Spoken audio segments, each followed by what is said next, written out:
Hello everyone, this is Stacy with Quantum Artistic.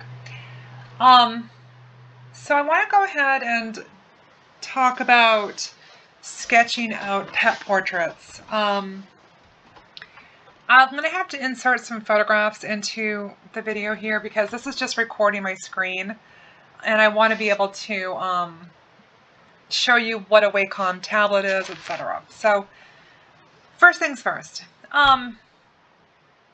I have several pet portraits that I'm going to try to document the creation of over the next several weeks. The first one is actually due on August 23rd, so I should have plenty of time to get a lot of content created. To do the pet portraits, I've done a lot of different techniques. I've quilled on a plastic sheet over a photograph. I've printed a photograph onto a background paper and quilled on top of it. And what I find is that when you have a lot of color or dark tones that you're working on top of, it's just hard to see the details. I think the easiest thing for me to do that I've discovered is just creating a sketch all by myself. So I'm going to show you a sketch. Ooh, I have hiccups, don't mind me. A sketch that I made of my most recent cat, Dylan. This is the prep drawing that I did. I'm assuming that you can see this here. So what I did to create this was that I brought the cat in to Photoshop. Let me actually just go through and show you all of this fun stuff here. Okay. So for starters, I start off with an 8.5 by 11 sheet of paper, or an 8.5 by 11 file. And that means that when I print this, I can use a full 8.5 by 11 sheet of paper, and I don't have to worry about resizing or cutting it down or any of the weirdness that can happen when you're trying to print weird sizes. Printers were just simply made for 8.5 by 11s, and that's the size background paper that I use. I just cut it down. So that being said, start off with an 8.5 by 11 background. I always do white. Then I go in here and I put in a rectangle. Alright, so the rectangle tool on Photoshop is found down here in the alternate menu. See right here, it says rectangle tool. So you pop on a rectangle and you go in and over here in the properties panel, you set it directly to 10 by 8, or in the case of the dog portraits that I'm doing this week, or in the next few weeks, I would set it to 8 by 8, whatever the frame size is that you need, or the background size that you actually need. Why do I do that?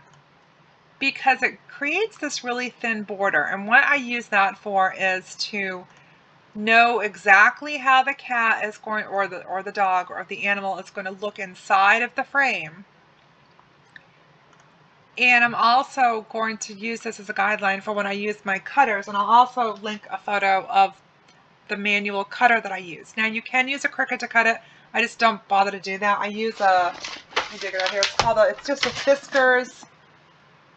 It's a Fiskars cutter. I have no idea which one it's called, but I will link it for you. It does like up to a 12 by 12 sheet of paper.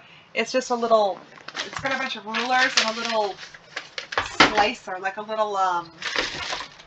little teeny weeny, what do they call them? Those little utility knives. It's kind of like that. I'll link it. Anyways, and I like to cut with that because I have more control over it and I don't have to worry about messing up with mats and bringing files into Cricut and blah, blah, blah. Just easier, quicker, and done. I've been doing that for a very long time now. So back to the more in-depth tutorial of how I do these, or how I am beginning to do these. I put in a rectangle the size of the background that I need for the frame. So in this case, it was an 8 by 10. Then I bring the photo of the cat in. In this case, let me bring this up to full opacity. So this is the photograph that I have of the cat. Don't mind the red sketching that I've already done on it. Just pretend that it's not there. So I bring the cat in, and you can see that it's that I've got my rectangle, this rectangle here. Let me change the color of this so that you can actually tell which is the one that I will do green. Yeah. Hold on a second. Let me just fix this. So I'm going to do like a... Okay. And you can't really see that either. I know. What a pain. We'll do bright red. Okay. So this is the rectangle that I've sized based on the actual background. Okay, the red one. So I bring the cat in, and what I do is I reduce the opacity down to about 50%, and I want to get a sense of how it fits inside of the red rectangle. So in this case, you can move it around. I wanted to just kind of get it. I wanted to get the ears at about the same height. You see how the photograph itself is tilted? That's because I transformed it and I rotated it to make sure that the eyes were level and the ears were level. I wanted as level as possible to the eyes, and I wanted as level as possible to the ears. So the next thing I did is I come over here and I grab a ruler. So I just left click, drag and hold off the ruler area, and I bring it over to the halfway mark of my sheet. An 8.5 by 11 means at about the 5.5 inch mark, roughly is the halfway mark. So I try to get the cat lined up. I'm sorry, 8 by 10 means that it's a 5. It's at the 5 inch mark. Sorry about that. I try to get the cat lined up centrally, or the dog. If they're face on, I do this just so that there's, I can kind of gauge what their ears are at and the eyes. So if you come to the top, you left click drag, you can grab a ruler from the top and you can kind of get a sense of how level the ears are and how level the eyes are. In this case, everything's just about as level as they can get.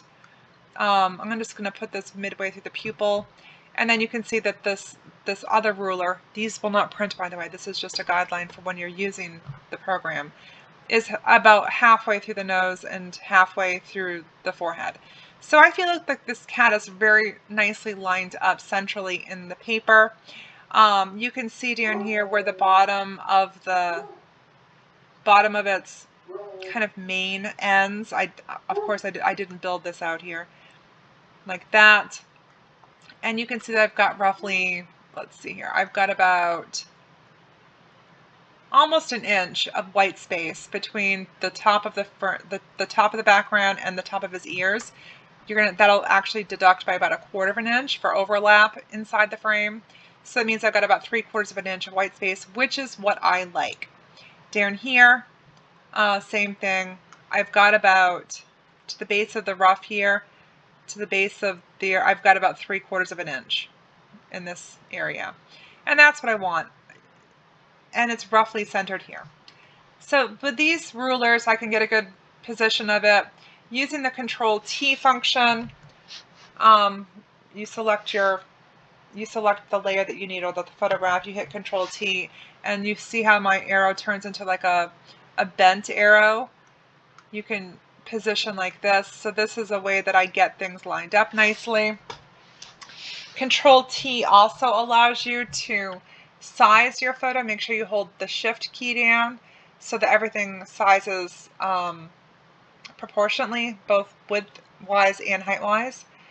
So there's how I do that. I size it to get it fitting exactly where I want it. I use the rulers to line up the eyes, the nose, the forehead. On animals that are at an angle, I will use kind of perspective. I will like take a 2 points here and then 2 points here, and then I'll kind of gauge how well it's sitting on the paper, etc. So that being said, when I embed the photograph, and I'm going to have to do manual instructions on this because for some reason when I use the menu on Photoshop using this recording, the Windows recorder, it doesn't show the menus. So I'm just going to verbally tell you, you would go to File, Place Embedded, and then you would find the photograph that you wanted to place, and you would dump the photo in. It would appear in your Layers section, which is over here on the right-hand side, and then you would size and whatever, however you need it. Okay, so the next thing that I did was I went in and I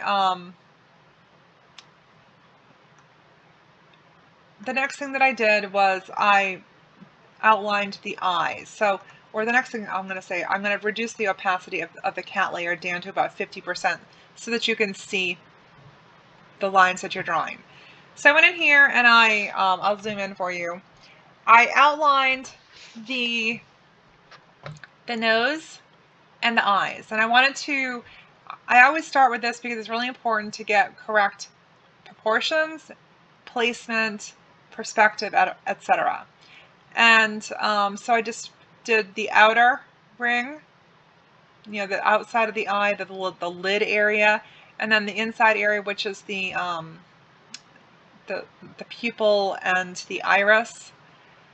And I made sure to get, or to guess as to where the corners were, and put the pupil in the center. And this was just so that when I use the paper, I do the outer ring, then I do the inner, and then I do the pupil. So these are the three, and then I fill in amongst there.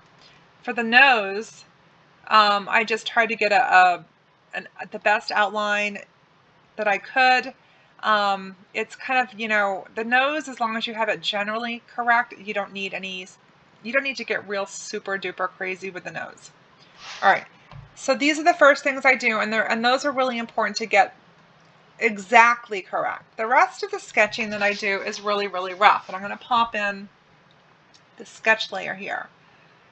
So as you can see, the sketching layer is really rough. All I want to do for this particular layer is to roughly block in areas or specific areas that I want to make sure I detail. So in this case, I'll zoom in.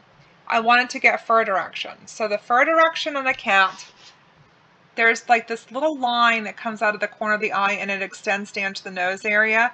And all of the fur converges at this point. And I wanted to get the convergence there. The nose, if you get some detailed photos of cat faces from the internet, you can get fur patterns down really, really well. And then you can use it to base on any cat that you're doing. Dogs are a little bit different. So anyways, all the fur extends out from the corner of the eye and it comes down across the cheek, at which point we have a light area, and this was the first area that I wanted to block in. This was the next area that I wanted to block in. So how I should describe this is, let me get a paintbrush here. I'm just going to put a new layer in so I don't ruin this. I'm going to pick off some red. And I'm going to paint. We're going to do real low opacity here. Can you see that? Well, maybe you can't. Maybe I'll do I just want you to be able to see this is what I want you to do. So I try to block off areas that I'm going to completely fill in first.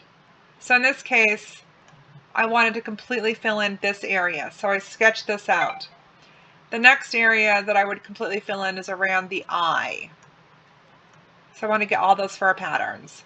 All of these get blocked in together, and you can see how I've got the fur direction, but you would want to make sure that you got this whole thing sketched out at the same time.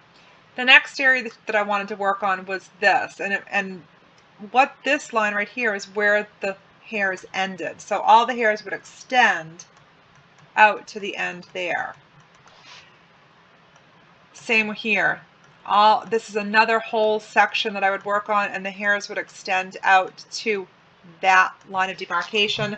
And then the final line is all the wispy stuff on the edges, and all those hairs would extend out to there.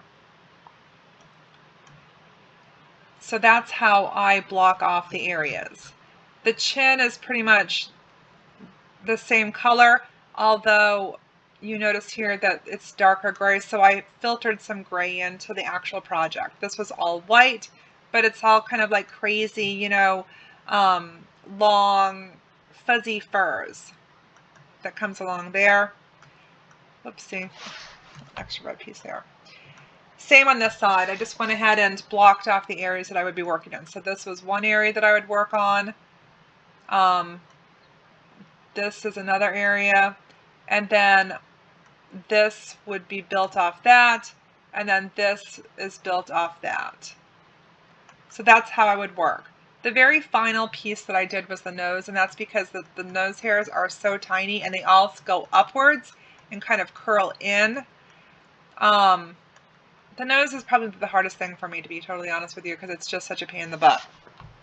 But I'm going to see what I can find for new techniques. I think dogs will be different than cats.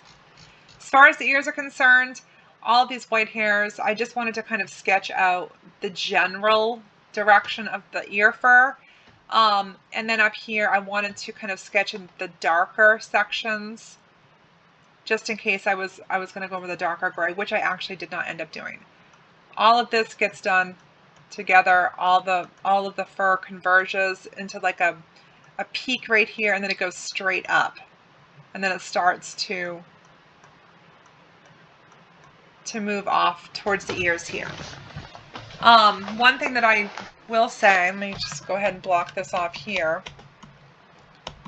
is that on the ears, the ear itself kind of needs to kind of connect down lower onto the head. So you don't want to like blend this completely up into here. You want to have a little bit of like a difference in fur direction here. I noticed based on this sketch that really didn't work when I was quilling it. So that is how I do the sketching. The most detailed part are the eyes, the irises, and the pupils, and the nose. The rest of it, I'm blocking in rough shapes. Now let me show you what it looks like sketched out. I got the hiccup. So this is what it looks like actually sketched out. All it does is give me sections of importance, dark areas, areas where the fur sections end and begin, general shapes, and fur direction. And this right here is what I print off. Now when I print it, of course, I would not have this be red. I would have this be black. So the rectangle would actually be black. And I have it set to about 1 point. So it's very thin. And that's what I cut on with my Fiskars cutter. This is what I print. And you notice that it's perfectly centered here, or it's mostly perfectly centered here in the page. And because it prints out really nice and kind of like medium toned gray, it's very easy to disguise. You don't have to worry about it being overt. I wouldn't recommend printing it out in black, because if you have any sort of white fur, it's going to be very hard to hide it without putting all kinds of extra pieces on. If you do it just a gray, it's very easy to see when you're working. You can still see the fur direction. And you can work over it and conceal it nicely. So that is how I do the sketching outlines. And again, I use a Wacom tablet. Wacom tablets are kind of expensive, but you don't have to use a Wacom tablet. There's a ton of inexpensive tablets that you can get off Amazon. Another technique that you can actually do would be to get a light box, take the photo, and then try to trace over the fur patterns. I just find it kind of hard to do that sometimes. It's easier for me to actually use technology. So what I'm going to go ahead and do here is I'm going to pull in a photo. Let me see if this reverts. I'm going to pull in a photo, and I'm going to actually show you what the process looks like. So I would have a blank canvas, or a blank 8.5 by 11 file.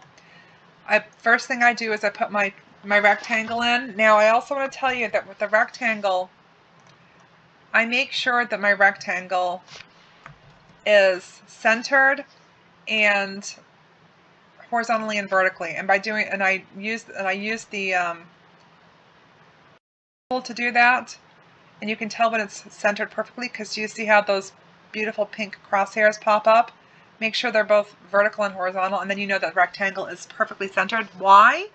Because your printer is going to print this outline for you as a guideline, and you want to make sure that it's not off the margin area. The next thing I do is I bring in a photograph. So you can't see this because of the weird menu recording things, but you go to File, Place Embedded, and then I'm just going to pop in a photograph of my doggo. Okay, there's Tyson. And what I would do is I would size him the way I wanted to have him sized based on this particular thing, and you size him by holding the Shift key and grabbing one of these boxes. In this case, we're going to put him about that big. You hit enter for it to transform him to the correct selection size. I'm going to reduce his opacity so that I can work on top of him. So I'm going to bring him down to about 30%. Now I can see the rectangles. This tells me what the boundaries are that I need to work within. What I do is I grab my tablet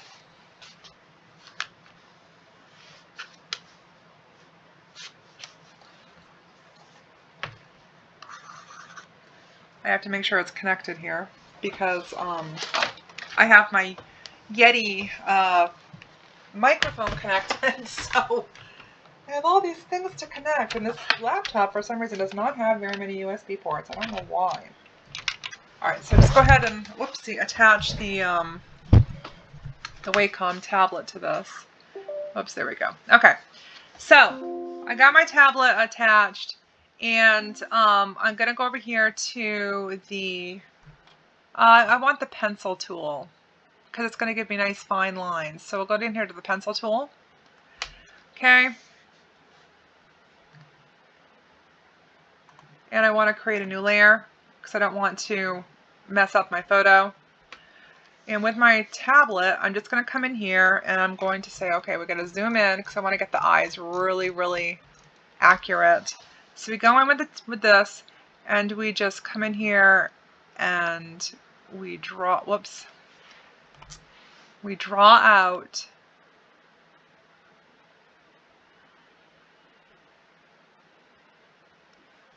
the eye shape.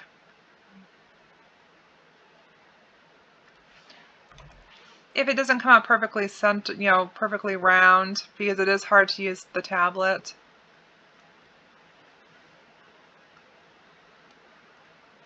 I would be more accurate. And I'm putting those little dots are for the highlights in his eyes. This is to mark off the white of his eye. All right, so that gives you an example of that. Now, I wouldn't have used the red. I forgot to tell you, you'd want to go over here and choose a different color. So use like a gray color. So now when you do it, it's going to be kind of a grayish color. All right, so once you get the eyes drawn in there, you're going to want to start blocking off areas of fur patterns. So this is a darker section of fur. The fur here kind of goes like this, and then it comes in like this. This is an area of interest right here. I'm just going to go in here and just do this. This fur goes like this. I'm blocking this off right here because this is a darker area. And then right here, I'm going to make sure we get that blocked off. You zoom in and out by holding your Alt key down and then rolling with your mouse. I'm just giving you basic instruction. This is a basic overview. I would fully expect that you would want to test all these out for yourself. If you don't like how something comes out, you just Control Z. Go in here. Again, the idea is not to be 100% accurate. The idea is to get a proportionate representation I'm not doing very good here when I'm rushing. A lot of times on the eyes, I'll actually use the, I'll show you what I do here. A lot of times the eyes, I'll go over here to the, not the rectangle tool, but the ellipse tool, and I'll draw an ellipse like this. And I'll move it around to where it needs to go. I'll hit Control T to transform it.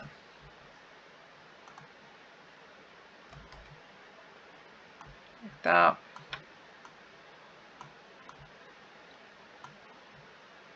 And you can see how it actually fits perfectly over his eye because, of course, eyes are round. So you can pretty much always get it correct. So that right there I would use for his eye. You could use, the ellipse tool. I'm going to go back to the pencil tool here.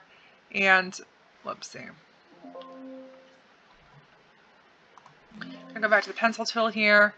And this is all black, so I'd want to kind of make note of that. This is all black here, here. Now, the reference photo is what you're going to use to catch this highlight here. So you're going to want to add that in using your reference as you go along. The fur pattern here is like this. Comes up like this here.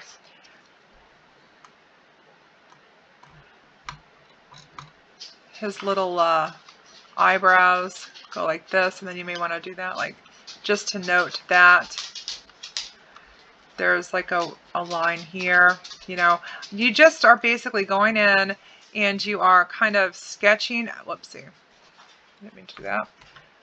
You're sketching out, oh, why is it doing that? You're sketching out, I pressed a button. I don't know why it's on AirDraw mode now. I don't want it on air. I can't get it off AirDraw mode.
So we're just in here doing fur patterns. This is all kind of straight fur, and this kind of blends up like this.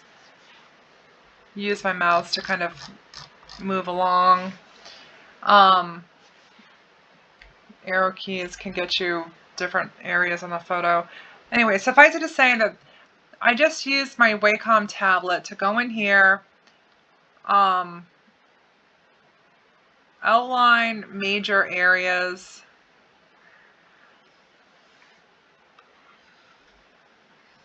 And I'm doing it very quickly. I wouldn't be doing it this quickly if I was doing this for an actual client. So this is basically how I do it. And then at the same time, I always go in here and assign fur directions. So here we've got his mouth, the fur kind of curls around and it goes like that. This is all just like this. And then we've got kind of another layer down in here. So this is all I do. I just go in here. This is kind of weird. I don't know really what to do here, but I might just kind of block this area off as like a darker area. I don't tend to do whiskers. I do whiskers based on the photograph, but I would come in here and say, okay, well, this is where his, I don't know what part of the dog anatomy that is, but I'd come in here like this, and I'd say, okay, we got this. These are all features that I would want to add.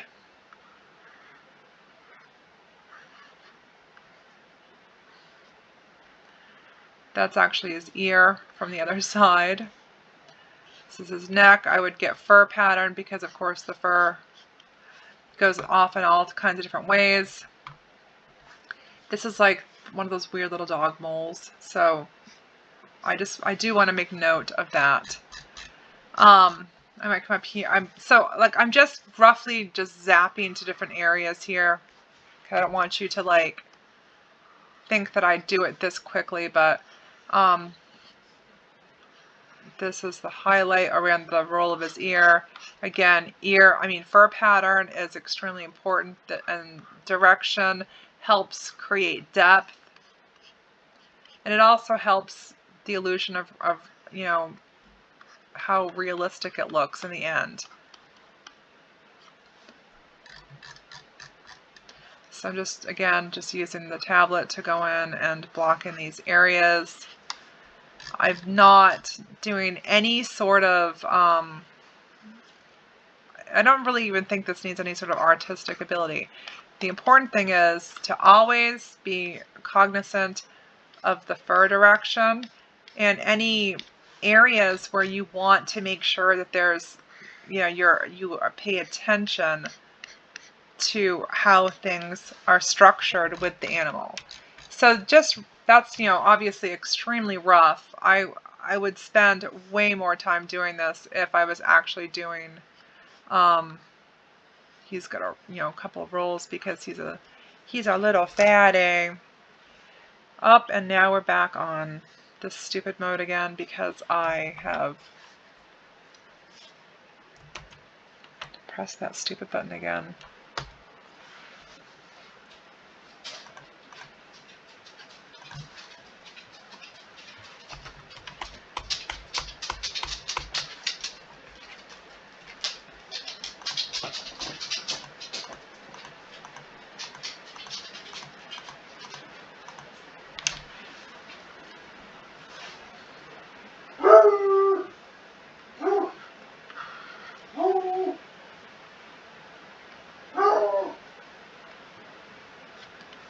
Speaking of the little darling, there he is. Anyway, so like this is a feature you'd want to kind of mark off here. This right here, the fur direction. Any areas that are darker, any areas that have extra detail that you want to make sure you capture. That sort of thing.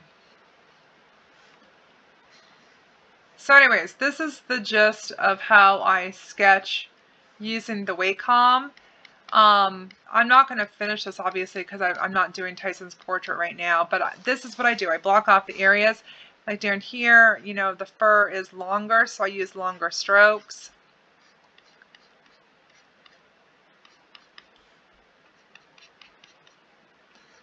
Anyway, so that's how I do it. Then when I get ready to, and I would please note that this is not as detailed as I would actually leave it. I would do more detail there, and I would be more accurate. This was extremely basic. Then I would go in and see I've got a basic sketch of all the important areas of Tyson. I would go ahead and print it onto background paper. So once that's printed, then I have that permanent reference, and I would print off another picture without this at full opacity, just like that. Print this one off too, with the rectangle showing over it, so I know exactly where he fits. I would print this off on photo paper for reference. I would print this off to work on top of. And that is how I would actually go about doing this. Of course, my sketch would be a lot better and more detailed if it was an actual portrait I was doing. So that's a basic 30-minute introduction of how to use a Wacom tablet in Photoshop to get a really accurate pet portrait. I'll try to do more videos during the process of the next 3 dogs I do. In the meanwhile, I will see you in about a week.